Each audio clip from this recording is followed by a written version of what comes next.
your own kind? Who taught you to hate the race that you belong to? So much so that you don't want to be around each other. No, before you come asking Mr. Muhammad, does he teach hate? You should ask yourself, who taught you to hate being what God gave you?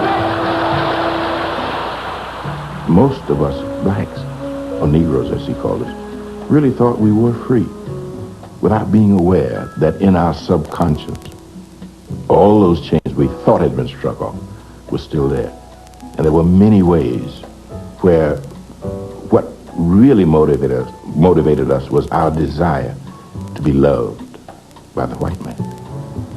Malcolm meant to lance that sense of inferiority. He knew it would be painful. He knew that people could kill you because of it, but he dared to take that risk.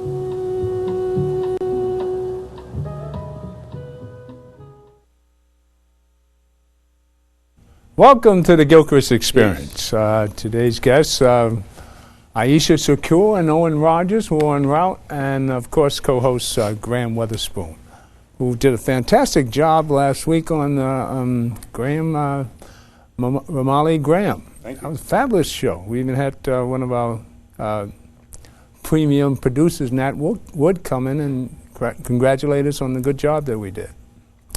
Hopefully we can follow up with something like that. Well, a lot of stuff is happening. Last night we picked a new mayor. Well, not quite. Oh, he's in. He's in. You can see it, feel it. Wait, which one? You've got De Blasio. De Blasio. And De you've got Bill Blasio. Thompson standing in the wings waiting for a full count. Oh, Excuse me. I got well, you know. But even more important, what's happening in the White House. Well, What's going to happen? I think it's well planned. I think he's the smartest man we can have in the White House right now. You know, he pulled the wolf game and actually worked. Well, I think the way he came out was appropriate for the atrocities that were performed. Children dying the way they were dying, and there's no doubt that something should be done about that. yes. You know? So, Yeah, a little tell you, technical difference. a little technical difficulty. Well, what we do is, let's go to the president and we'll come back after the Syrian crisis. Let's watch the president. We heard his address last night, but I want you to hear what he had to say in a weekly address on September 7th, which is 4 days ago. All right? And we'll play that and then come back to you. Almost 3 weeks ago in Syria, more than 1,000 innocent people, including hundreds of children, were murdered in the worst chemical weapons attack of the 21st century. And the United States has presented a powerful case to the world that the Syrian government was responsible for this horrific attack on its own people. This was not only a direct attack on human dignity, it's a serious threat to our national security. There's a reason governments representing 98% of the world's people have agreed to ban the use of chemical weapons. Not only because they cause death and destruction in the most indiscriminate and inhumane way possible, but because they can also fall into the hands of terrorist groups who wish to do us harm. That's why last weekend I announced that, as Commander-in-Chief, I decided that the United States should take military action against the Syrian regime. This is not a decision I made lightly. Deciding to use military force is the most solemn decision we can make as a nation. As the leader of the world's oldest constitutional democracy, I also know that our country will be stronger if we act together, and our actions will be more effective. That's why I asked members of Congress to debate this issue and vote on authorizing the use of force. What we're not talking about is an open-ended intervention. This would not be another Iraq or Afghanistan. There would be no American boots on the ground. Any action we take would be limited, both in time and scope, designed to deter the Syrian government from gassing its own people again and degrade its ability to do so. I know that the American people are weary after a decade of war, even as the war in Iraq has ended and the war in Afghanistan is winding down. That's why we're not putting our troops in the middle of somebody else's war. But we are the United States of America. We cannot turn a blind eye to images like the ones we've seen out of Syria. Failing to respond to this outrageous attack would increase the risk that chemical weapons could be used again, that they would fall into the hands of terrorists who might use them against us, and it would send a horrible signal to other nations that there would be no consequences for their use of these weapons, all of which would pose a serious threat to our national security. That's why we can't ignore chemical weapons attacks like this one, even if they happen halfway around the world. And that's why I call on members of Congress from both parties to come together and stand up for the kind of world we want to live in, the kind of world we want to leave our children and future generations. Thank you. See, now, this is the kind of person that I admire and respect, that has some morals. I mean, everybody accused him of being, remember a young lady who had on here that talked about the drones, Nellie Bailey. Yes. And she had every complaint about the drones, which everybody complains about his policy on drones. But I see that as an alternative to putting boots on the ground. I mean, whatever he does in his foreign policy, I totally agree with most of the things he does, because I don't know what he's privy to. You know, none of us really know.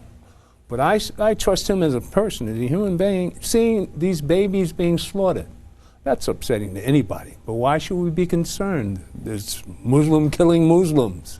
All right, so I mean, if you want to take it to that level, it's none of our business. We're about stopping wars, not starting wars. But you can see that he knew when he went to the Congress that they were going to not approve anything he said. He's got a hard job getting health care through, which well, you see, everybody benefits from. This is somewhat humanitarian and somewhat political. Of course. The way I see it. Of course. Because he doesn't want to look like a lame duck president. Right. You have the G20 going on. He doesn't want to be embarrassed at the G20. He's been pretty much nullified in a lot of things he's wanted to do because of the Republican Congress. Mm-hmm. At the same time, if he didn't make a move, they would say he was weak. Right. If he makes a move, he's being too assertive. He's being militaristic. He's getting us into another engagement and another war. So regardless of what he does, he's damned if he does and damned if he doesn't. So by now throwing it into the lap of the Congress to vote on, he takes that pressure off of himself and puts it on the Congress. Okay. Now, if we remember, Vietnam started out, we only had advisors. Oh, that's a different era. Different era, but there's no difference. You know. These things always start out with minimal involvement. We had advisors, and we went from advisors to a full-scale war, taking the lives of over 54,000 of our men and wounding tens of thousands more. Should be here. So that's something to think about because it's a reoccurring scenario. Iraq, they thought, and I never believed that Iraq was going to be a cakewalk in a couple of days, just going in there and doing what had to be done. I never agreed in the invasion of Iraq from the beginning, and I knew it was a lie from the upset. And the Secretary General has said very clearly that we have the proof, unlike Iraq with the weapons of mass destruction, when Blix had already stated that they had inspected Iraq, and they had nothing. They knew that before when the inspectors had gone in. But here, Kerry is being very adamant about the fact that people have been killed, that men, women, and children have been killed. Gassed, which has been eliminated since World War II. Nobody used Nobody used gas in World War II. We have not eliminated the use of gas because we are one of the purveyors of the gas. All right? Well, that's the corporate structure. We sold gas to Saddam Hussein. Right. Sold it to him. And we are one of the greatest purveyors of military equipment in the world. The United States and Israel are probably the two top in top countries and Russia. Britain's in there somewhere. And Britain's in there, but they're not manufacturing and selling as much as we do. But we sold gas to Saddam Hussein. We had the CIA in Iraq preparing to overthrow Saddam Hussein with the Kurds. And when intelligence got back to Saddam, he moved on the Kurds. And what we did as great allies of the Kurds, we extracted our CIA agents so that when Saddam attacked the Kurds, our people wouldn't be killed. But wait, and then Saddam used the gas that we sold him to kill the Kurds and then turned around and said what he did was so heinous. All right. See, so we got to look at the U.S. involvement in these scenarios around the world, because history just doesn't happen by coincidence. Okay? The Kurds would never have been killed. Imagine preparing to overthrow the United States government. What do you think would happen to you? They'd kill you just as quickly. They'll use any means necessary, whether it was gas or a single bullet, but they're going to kill you. But you're talking about the Bush administration. We're talking about Illuminati. I'm talking U.S. history. Okay. This is U.S. history. Since Obama's been in there, things have changed slightly. I can see a change. I think this approach here, in this circumstance, is completely different than any other president has handled things. All right? If Assad says that he will allow the UN to come in, right, is it a stall tactic? Pick up whatever they have. Right. All right? Obama definitely has to reassess his approach to military intervention. Right. Which he has. All right. In his speech last night. Now, if the Civil War continues, all right, they'll be killing on both sides. Right. And the question is, do we need to get involved in that? Of course not. Okay. We don't. But what I'm saying, to take a stand on children being gassed, you had to take a stand. Yeah, I mean, just you're morally obligated to take a stand on something like that. All right? Because there's an agreement made in 1925 that no gas would be used in war crime. That's a war crime. I agree. But it's been used repeatedly. Weapons of mass destruction. Been used repeatedly. Where? In Syria. Before Syria, I mentioned Iraq. Right. It's been used in other places. And but those were, again, we had no concern with that. But our eyes, if but the we were not Republicans manufacturing these weapons, they wouldn't be there. Of course not. Okay, so let's put the onus. I'm looking it's at just like we talk about gun violence. But I'm talking about the brother being stuck in a quagmire, where he has, you know, he's caught in a bind either way he goes. That's right. All right? So now he goes to the Russians and say, hey, he made the proposal to Putin last week when he went to the G20 meeting, and they weren't supposed to have been speaking to each other. So my brother goes over there and make a deal with the Russians. All right, and then it pops up this week that we have a deal on getting rid of chemical weapons. So I'm sure he comes out with his guns blazing, saying, I'm ready to go to war, and then he knows he can't get approval in the Congress. But that threat alone got the Russians thinking. I thought he was quite clever in what he's done. He's a real chess player. It is a risk. But what else can he do? It worked. The only other thing, he'd either have to piss or get off the pot, one way or the other. Okay. All right. I thought it was very clever. Assad took the bait. If Assad had not taken the bait, we'd have another scenario, because now you would have not just two factions in the country, you'd have two opposing sides in this given situation. And militarily, it would have escalated. Right. That's to say you're not putting boots on the ground, that's stupid. That's a bogus lie. There's no way, we don't get involved in stuff and don't put boots on the ground. It's not gonna, it would never happen. And that matter. I mean, you can't compare him to Bush. And I'm not the rest comparing of him them to Bush. that. I am saying to think that you can go in, and Assad said it himself, this ain't Iraq. I'm not Saddam Hussein. Saddam Hussein was no chump. All right? We didn't go in there and just wipe them out in 3 days. That didn't happen. All right? And we can never think that we can go anywhere because we're the bully and we can just roll over people in 1 day and it's going to be cool and again. It's not. Rather than boots on the ground, send the drones. Okay? Well, even with the drones, you wind up killing children. Well, We've been killing children in Afghanistan for the longest time with drones, with the errant missiles that have been coming from the drone attacks. So we've had,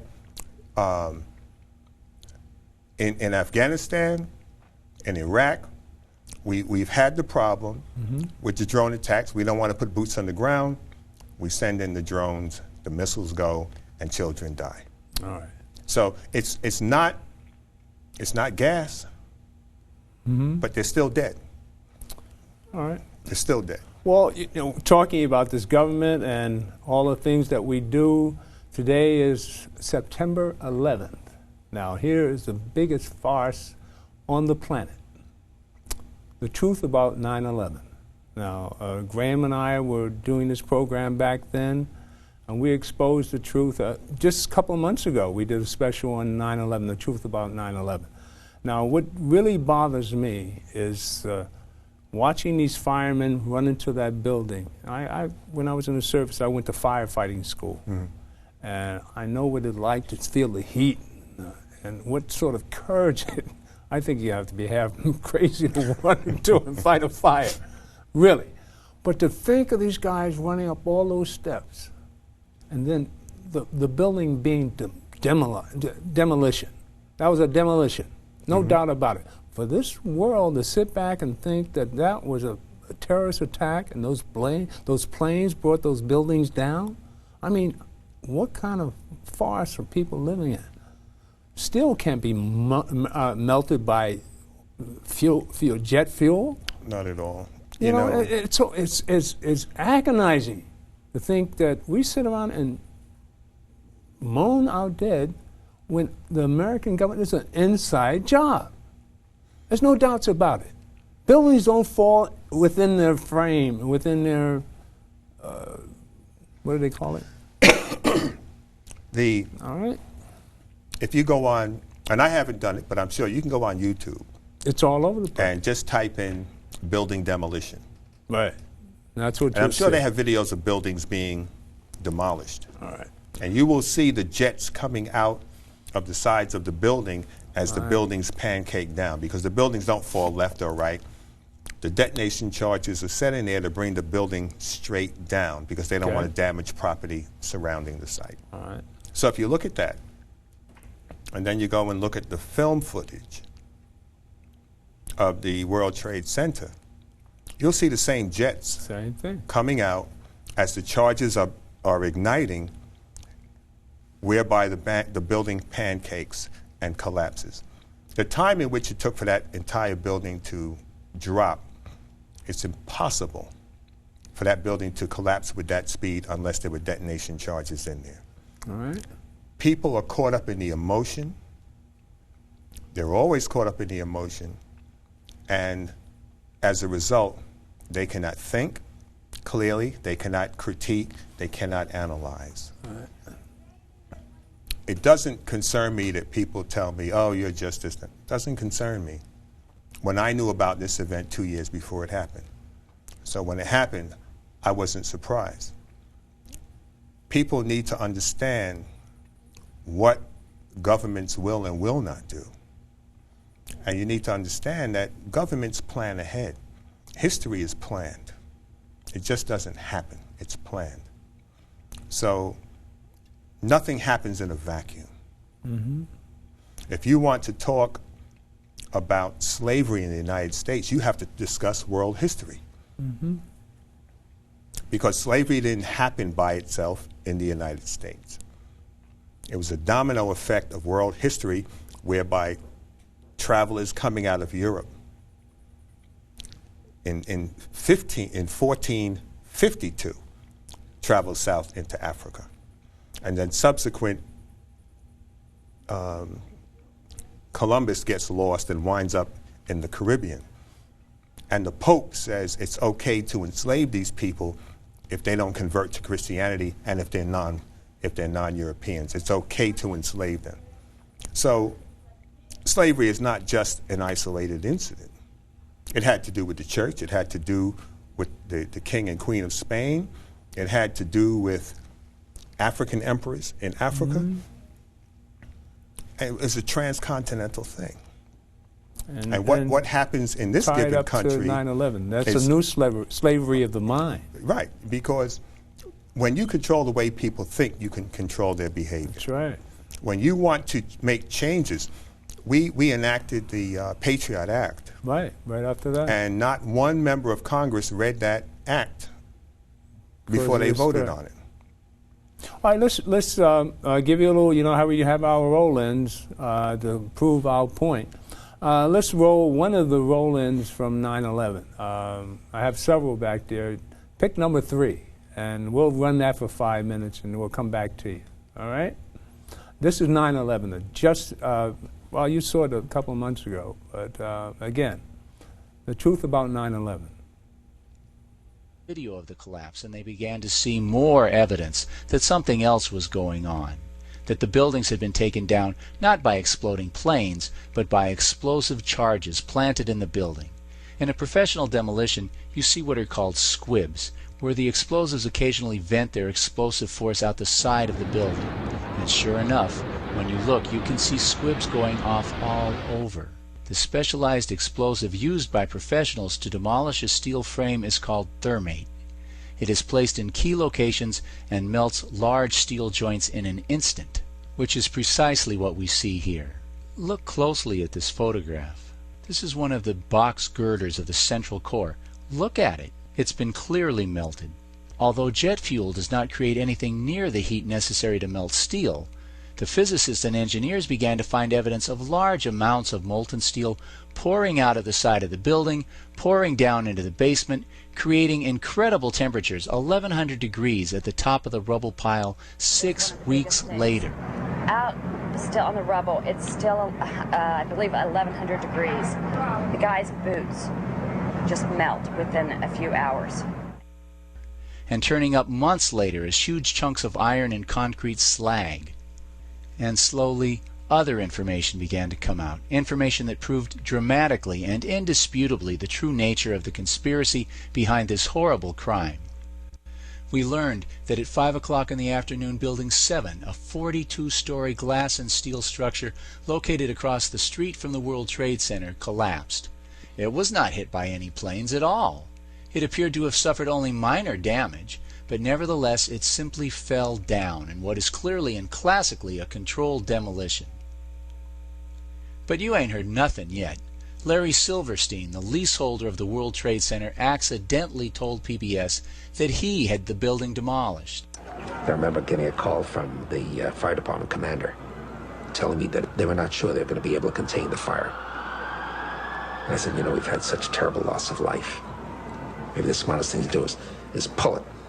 And they made that decision to pull, and then we watched the building collapse.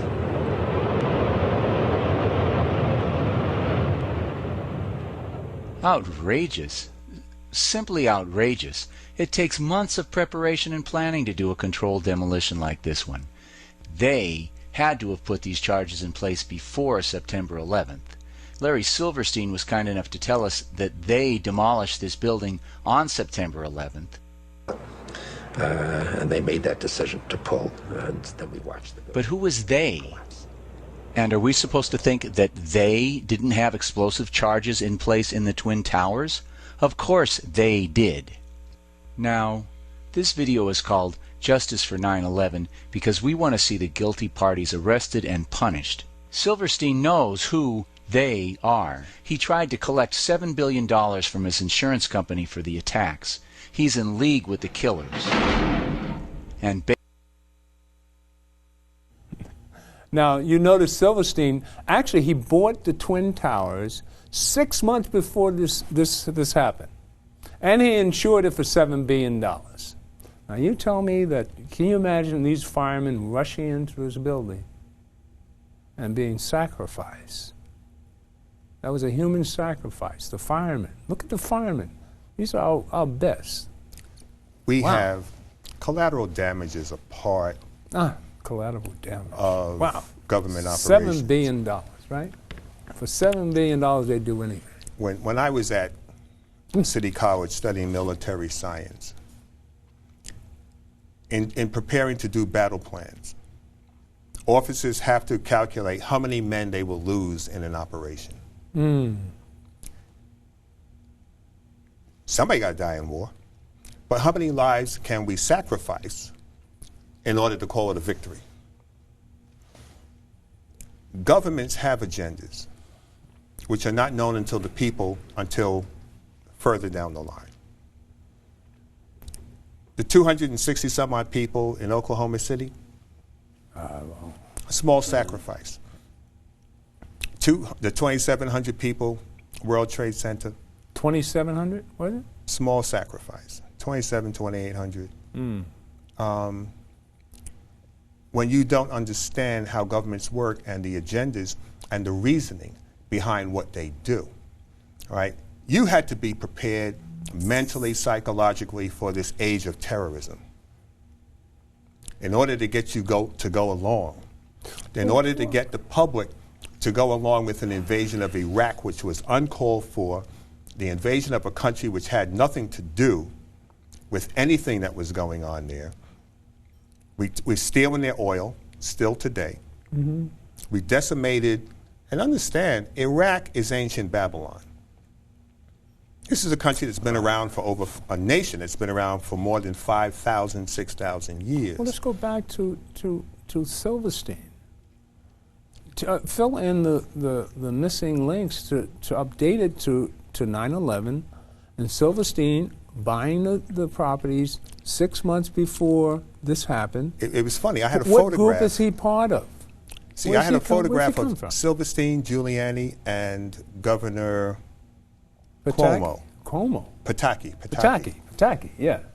And that he makes was sense. signing off on the documents on the purchase. It was funny. I said to my mother-in-law, I said, keep that photo. There's something up with these three. All right? And then subsequent to that, we have the demolition of these buildings. How is it that, and it was brought out in that documentary, and I've worked with those guys in some lectures around the city. They pulled the building, and as they said, those charges had to have been in the building prior to 9/11. Yeah, all right? Of course, it had to be. So Silverstein, they didn't just go in there that day and wire that building. That building was wired in advance. 3 months at least. All of the buildings were wired in advance. All right, let's take some phone calls. It'd be interesting to see what people have to say. On 9/11, we're talking about 9/11. The lies about 9/11.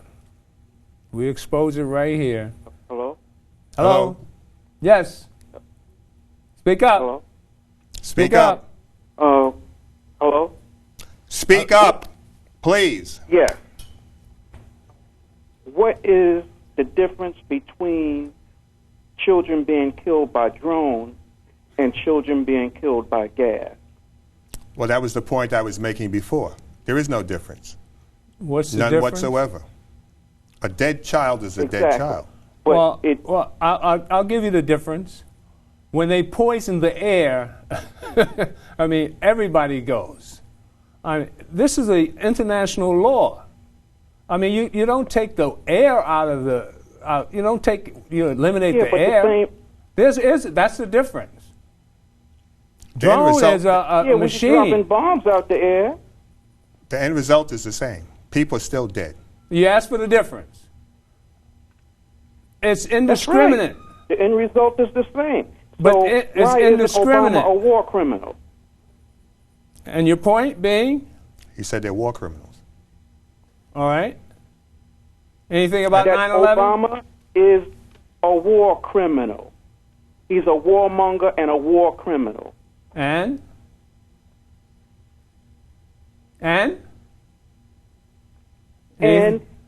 so what's the difference? He is the same thing. Assad is the same thing as Obama. One person's opinion. You got a question? You got a question? Well, that was the question, was what's the difference What's the between difference? gas and what's the difference I gave you between the difference. You got another question? indiscriminately dropping drones on children and innocent people. Innocent people are still getting killed. And what can we do about it?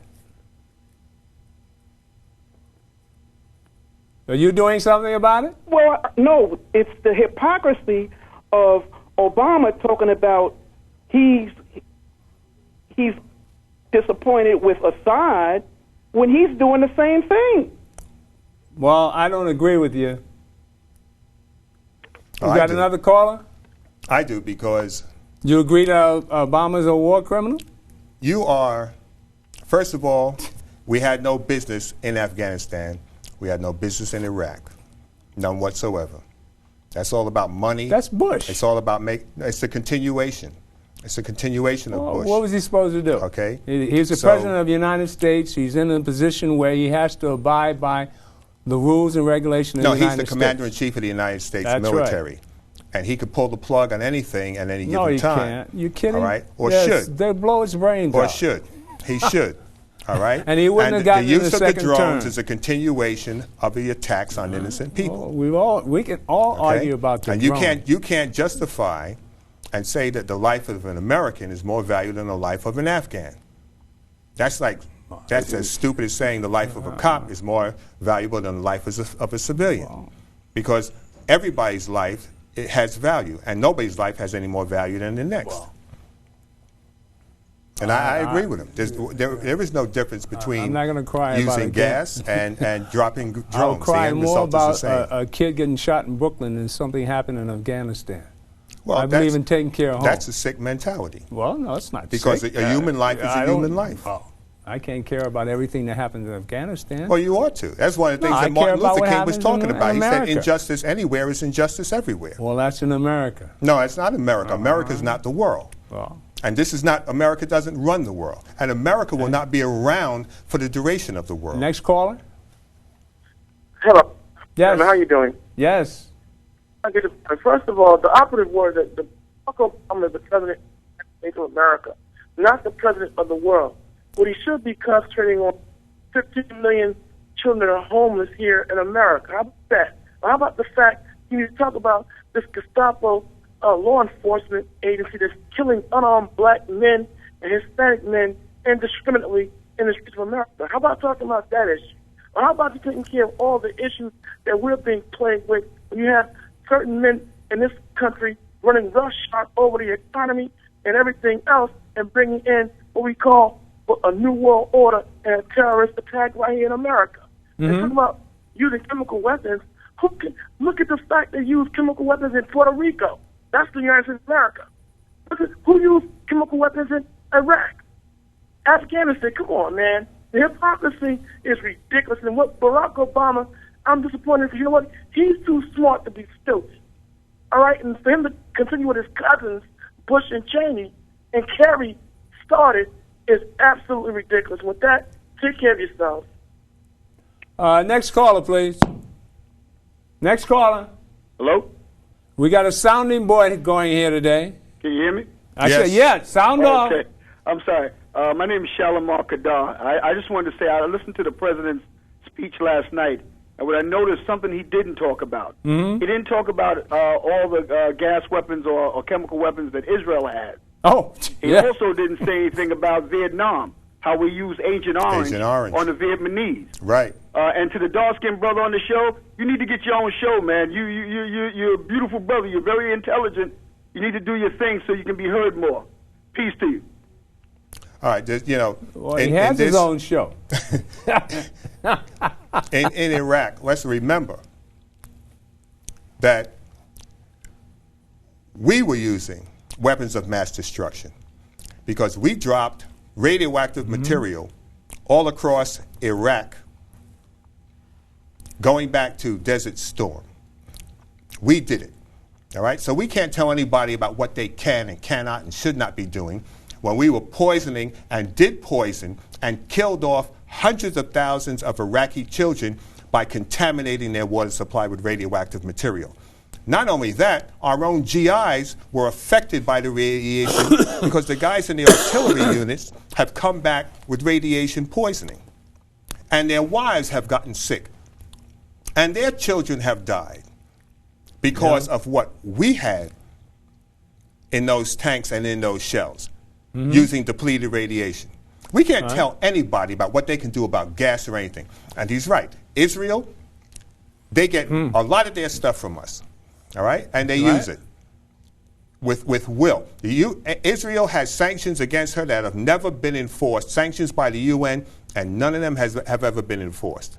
But we will impose sanctions against other nations, against Arab nations, against Muslim people and people of color, but not against Israel. And I just like to say, I mean, I started off this program talking about the fallacy and the wrong about 9/11. That's what we're talking about today. And I agree that this country has been doing things like this forever. I mean, Vietnam, and we can go back and talk about all the wrongs of America. But I'm talking about today and what happened, well, 12 years ago, since it is 9/11. I see a president that's trying to right some of these wrongs. He's in a difficult situation. I mean, you got warmongers all around him. I mean, he'd be impeached. They're looking to get rid of him. People forget the pressure that's on him. Everybody's on Obama. They're not going to impeach him any more than they could impeach Bill Clinton. But I'm talking about everybody's on Obama. About what certain things. You think he has a choice whether to do some of this stuff? You really think he has a choice? The president doesn't run this country. Oh, yeah. That's right. That. Yeah, and we know that. Okay. And especially he not a black man. He knew not that a black man. Going into this deal. He knew that. Especially not a black man. So if you know it before, you can't complain about it. Whether you're black, white, whatever. You can't complain about it. If you want to take the position, you got to take the heat. Hey, listen, for what he's doing and the situation he's under, I admire and respect anything he does.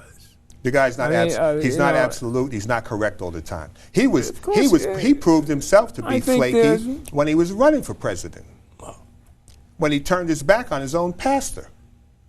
He proved there was no loyalty in him right there. And that's before he was president. And if he had owned up, he would never became president. Well, at least he'd be a man with some cojones and could stand up and say, I stand by my convictions. Because, unfortunately, he's been shaky and flaky in too many areas. And some other person would have threw him under the bus. Well, he threw himself under the bus. Wow. Nobody threw him under the bus on that one. You do what you got to do. What he did to Jeremiah Wright, he threw himself under the bus on that one. Oh. Well, anyway, next caller, please. Hello. Yes. Hello, brothers. Let me just say this, and, I love both of you brothers. But let me just say that if Obama had any decency, I think he would take his Nobel Peace Prize and give it back, because clearly he does not deserve it. It's a smooth short time. And second of all, I just wanted to say that we just recently celebrated the 50th anniversary of the March on Washington, of which Obama took part in. Now, do you honestly think that if Dr. King was alive today, that he would be proud of some of the things that Barack Obama is doing? Okay, drone strikes being among them. Mm-hmm. And second of all, and thirdly, let me just say this to you, Brother Gilchrist. Mm-hmm. God is not an American. Okay, I'll just leave it at that. Yeah, you got that right. God is not. You've got that right. As a matter of fact, Martin gave that famous speech why he was opposed to the war in Vietnam. And if he was alive today, he would have been opposed, I believe, to the war in Iraq. Vehemently opposed. I don't know why people think I'm pro-Obama, because to me, Obama is an answer to my prayers. Personally.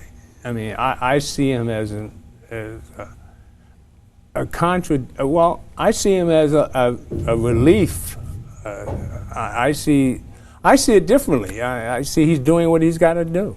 I just respect the man for his family morals. I see a lot of people disagree. That has nothing to do with the office. A lot of people disagree with me. No one's complaining about his family. He's doing his job. He's the president of the United States. I mean, I have unbelievable. I unlimited support for anything he does. The thing is, that's it. You can't. Can I get another caller? We got 4 callers. Okay, up there. okay. Hello? Yes. Sound off. Tell us what we're doing, what I'm doing wrong. Speak up. Speak up. Hello? Yes. Yeah. I just want to say I think you guys are doing a good job. And I was wondering, when can you have Professor Smalls on again? You tell him to call me. He promised to call me last time I saw him. And Mr. Witherspoon, I think you're awesome as usual, and you are the perfect balance to Mr. Gilchrist. And I hope you never leave the show. Well, what's wrong with me? I mean, there is I'm a so time pro that I just Obama. want to say thank you for another good episode. Well, thank you. But there's a time and a place for everything, and sooner or later, one of us will be gone. Because if I not both support of us. Obama, people don't like me. Oh, that's funny. No, but the man. That's just weird. No, you I'm can't. supporting a brother in a hot spot. That's all. You should be Just able. because he's a brother. We have And to I be like able him. I to think critique and criticize. I do. A politician. I do. Forget about I do. him being a brother. I do. We need to be able to critique I like and what call he does. them when they're right and call them when they're Hey, wrong. he knows more about this than I do. Or anybody else calling up here. Next caller. You know what I mean? Hey, Brother Peace. Hello. Good afternoon, peace. Hey, fellas, what's up? How you doing? Good. Frazier from Harlem. Okay. How you doing? Can you hear me all right? Yeah. Yeah. Okay. Yeah, Brother Graham, I want to thank you for your always having infinite wisdom in these matters. And I've been listening to you for quite some time, and you really bring it home in these situations that we're going through as a people. I want to thank you personally for that. And I'm going to see you one day, and I'm going to shake your hand, okay? And I'm the instigator, huh? yeah, Brother Gilchrist, I want to commend you, too. No, I instigate stuff. Yeah, I know. Thing is this. Check this out. I Man love the Obama. I would be impressed with him when he does one thing, and that's start initiating some real executive orders as chief executive officer of this corporation, nation, America that we call it. Obama didn't have no more pressure than FDR did during the Depression. Okay, FDR used, don't laugh, FDR used executive orders to redeem the corporation and put tens of millions of people back to work, while Obama is scared to confront the executive. You're talking about the Stone Age in comparison. Oh, let the man finish his point. FDR. The hell? Go ahead. He's there? You know how backward people were back in FDR day? My God. No, you This have. was the 21st century. You have. Computers. FDR was 1939, 1940, 1944. From I'll instigate something on that one, too. the utilization of executive orders has been consistent from the founding of this country. Consistent. All presidents have used executive orders to implement what they wanted, and they don't need the Congress to do it. It becomes law once it's signed. We're in the 21st century. No. Get Winston. Executive orders are part of the U.S. Constitution. Any president can implement an executive order to establish a law like that when the Congress becomes a problem. And that's the reality, and that's the truth. And you can go back and look at over 3,000 executive orders that are on the books from Washington to Bush. You're giving the people a false sense of reality. What do you mean a false sense of reality? When you think what are you talking about? I'm talking about the fact that executive orders, he can't just blatantly give out orders. Presidents write executive orders through history. This man is in a different position. He's the president of the United States. But and if he doesn't know it, he needs to know it. Well, he could have written an executive order to implement anything he wanted to implement. When the Congress was sitting on their behinds for the last year doing nothing but blocking legislation, he could have written things into law, and that would have been it. Why didn't he do that? You tell me why he didn't do it. Do you think if he gotten away with that, he wouldn't have done it? He wouldn't have been reelected. You go back. He wouldn't have been reelected. Have you looked at the Federal Register? You see how close we got to almost having Rodney as a president? Have you ever read the Federal Register? You Go realize how back much- and read the Federal I'm Register. talking about you're in a racist No, country. no, no. You and I You're both always know going to this. be in a racist country, so don't Well, use racism no, as I an don't excuse. think a black the man man can is the do president of the things like- United States, and if he had any cojones, he would have written legislation as the president, and it's You're called an going to see a executive whole order. different order come this second term. What second term? This second term is half over. No, it isn't. We got a year into the second term. Look, We got 3 more years. if and the man this has any year isn't over. cojones, he'd use the executive order rule. You watch It's in him the this year. Constitution. This Syrian situation he's just showing his cojones. Next caller, please. We got a hot one here today. I'm instigating next? everything. Well, he's going to bring us some stuff. You bring the peace, my Executive brother. orders. Let me tell you, if I had the pen, there'd be some orders. executive orders. Yeah, you kidding? Yeah, you kidding? I'm going to bring you a These copy crackers of would the bury him. regs. I'm going to bring you a These copy of the crackers regs. would bury him. Nobody's talking about the crackers, are they? Nobody's talking about the filibuster or how they held Obama back for the last 5 years. That's why Nobody's you write an talking about executive that. order. You think that bypass would them. Yes, that's how presidents do it. Yeah. I'll bring you some of them. You can read them from Washington up to the present day. Anybody there? Anybody want to talk about FDR or George Washington? Hello. Go ahead. Am I on the air? Yes, Yeah. you are. Yes. Good evening, gentlemen. Yes. It's good to see you, and I'm deeply grateful that we even have programming like this, because the general established order of the so-called journalistic establishment, broadcast in particular, would not even be discussing these topics that you're discussing. But getting back to your original topic about the weapons of mass destruction, the gassing of the 1,400 or whatever the number was that the president put on it, all of that is true. But the president is being blatantly hypocritical, and he knows it. Mr. Gilchrist touched on the bottom line reason that even as the president of the United States, he can only go so far in challenging the corporate structure that runs this country and runs the world generally, without perhaps meeting with somewhat untoward circumstances. That's but right. My point is this: it's never discussed by the mainstream media, and it has not been discussed by yourselves. And that is, we're talking about the 1,400 or 2,000, whatever it is, and it's a terrible situation to see the innocent murdered, children and mothers and so on. But the fact is, a good 5 years ago, so I can't imagine what the number is today, the Ryan study, which is the official study of deaths on the battlefield in England, came out and officially said, as of this date, this was 5 years ago, more than 1 million Iraqi men, women, and children have been killed as a result of our actions, the United States' actions in Iraq. More than 1 million.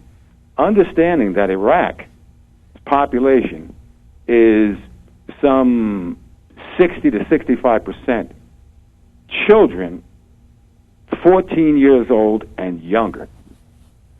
This is never discussed in the mainstream media. We talk about the 5,000 or so Americans who've given their lives, and that is horrific in itself. But imagine more than 1 million human beings, 60% of them children, 14 years old or younger. This is the official study, so it's probably considerably more than that. This was 5 years ago. So there's probably tens of thousands who've been slaughtered since then as a direct result of our action. That's what this Ryan study stated. So I think from time to time what we Americans need to do is try to look at it not from the point of view of where these missiles, et cetera, are being launched, but try to get a sense of what it feels like on the other side. So imagine 1 million or more Iraqis killed. That means just about every person living there has a mother, a father, an uncle, a son, a daughter, a cousin, an aunt, who has been killed as a result of our actions. So to speak about 1,400 or 2,000 killed by gas in the face of that fact can is charitably can be referred to as being hypocritical. Because the president is fully aware of this reality. What can we do and about so that? are the others in positions of authority who are speaking as it relates to this. Should we go and kill some more people? My suggestion would be, and I'd like you gentlemen to comment on it, is that what we need to do is we need to begin to refuse to go and do this. If these old men who run the world, if they want to go kill, they want to go and bleed, want to go and maim and die, let them do so. We need to begin to solve our differences in another way. There has to be a better way. There is a better way. But apparently, you know, these wars have been going on for hundreds of years. Millions of people have been slaughtered just in the past century. But I'd like to hear you gentlemen comment on that and solicit other comments from your viewers in terms of these numbers that I've just discussed. You can check out for yourself. That is the reality. Here we're talking about more than 1 million Iraqis have died as a result of our action. I tell you what I'm more concerned with. We're going around the world talking about all the abuses around the world, and we're living here in New York City. I think with the new mayor that's coming up, we need to concentrate on the killings here in New York City. This is something we all personally can do something about. Now, we're worrying about killing people unfairly, injustice. We're fighting for justice, you know? No justice, no peace, no justice. No justice, no peace. All right? Now, to answer your question, what was the question? Oh, you see? I was just thinking about, we're so concerned about what's happening around the world, and I'm thinking about what's happening right here in New York. Question, I don't know if you can still hear me or not. Yeah. But the fact is, think about who is killing who. Mm-hmm. Right. And the why. And why are they killing one another? Racism in a different form. We killed 100,000 Iraqis. That has nothing to do with how many guns are out here. Who's making the money? We killed 100,000 Iraqis fleeing Baghdad has to do as the war started. With what's going on in the minds of people here in this country. Yeah, the same thing with 9/11. We're at a point now where people won't sit down and discuss their differences with one another, where we go immediately into a state of anger and then act on that anger. As a group of Americans, particularly in black and brown communities, the idea of intellect seems to be obsolete. We have people today who would just as soon murder someone because they looked at them in the wrong way. There you go. Or because they bumped into them. There you go, brother. Or because whatever. Now, what does that have to do? That's not about guns. Yeah. Attitude. That's about the mentality of the human family and what has happened to us. And much of that has come from mass media. The reality is you are what you eat. Your conscious thoughts create your beliefs, and one acts on one's beliefs. Right. So what's in their minds? What's in our minds? Right. The madness coming from mass media. I'm exempting your program. I wish there were more programs like this. Okay. Amen. Thank you for your thoughts. Sit down and take a look for your thoughts. What's on television. Amen. Go to the movies. Well, that's why we do what we do. Video games, and then listen to the ones who are perpetrating this tell you that this has no effect on human behavior. It has no effect on our collective psychology. Of course it does. And the ones who are creating it and perpetuating it, they know exactly what it's doing to the human family. Right. That's why they're doing it. Well, it's really up to us to decide, are we going to continue to consume this madness and then act out on it? Or are we going to reject it? These movies where young people are watching movies, by the time they're 20 years old, they've witnessed thousands and thousands of murders of every description imaginable. You know that your conscious mind does not differentiate between what is make-believe and what is real. All right, here, let me give you this. Would you answer this question for me? That's what the mind reacts to. So if we stop, what you ask, what can we do about this, brother? What we can do about it, number one, is stop patronizing it.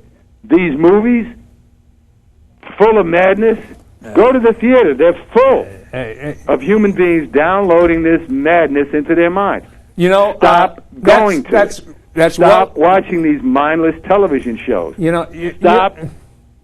I understand. That's what we need to do. I got you. If we do that, and the circumstances will begin to change. That's almost impossible to do. What you're saying is almost impossible to do. I want to stop people like Silverstein for insuring the World Trade Center for $7 billion and causing a... Who are these people? Illuminati. New World Order. That's what we're fighting against. This is just a minor sideline, movies and the brainwashing that we're given.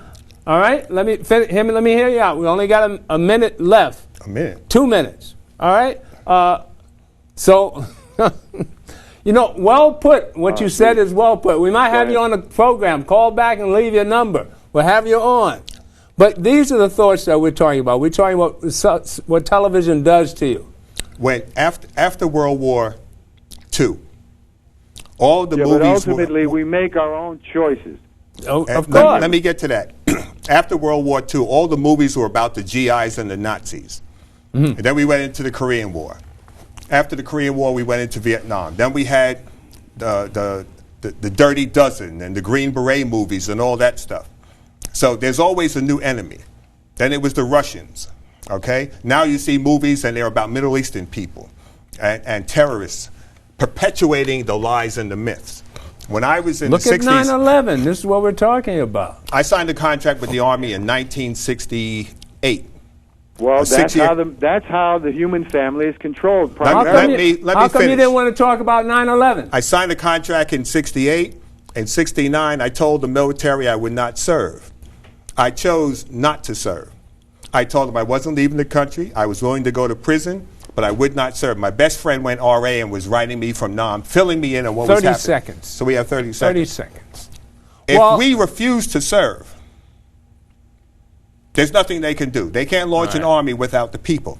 And the people have to get, again, the cojones to say no. Horrendous event. Thank you for calling. There's no doubt about it. We only have a few minutes left. Listen, thank you. This has been fun. I want to instigate. I'm coming back next week. I'm going to instigate some more. So I love you people who call up and don't like Obama. Boy, I'm just, because you watch what the man does. And the God in me loves the God in you. And the devil in me is at peace with the devil in you. We just try to keep Obama correct. He's going to be correct. You watch him. Amen. He's not correct. Well, what else is he going to do? Is it 58 or is it 0? Which one is it? Oh, the row. Come back to me for a second. The God in me loves the God in you. Amen. Can't close without that. Thank you.